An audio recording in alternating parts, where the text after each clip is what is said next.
Berlynas 700D. Puikiai mašina. Nupirko.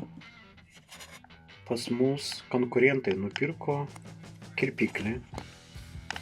Užvakar, skandinu. Ir bandė taisyti tą mašiną, nepavyko taisyti. Bet man įdomu, kaip jie bandė taisyti mašiną, o po plokštelę va šitą visą va.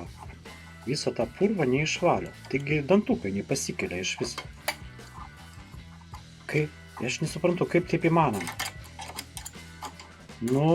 Gerai. Žiūrėkit, kas čia vyksta. Čia bandyta taisyti tą mašiną.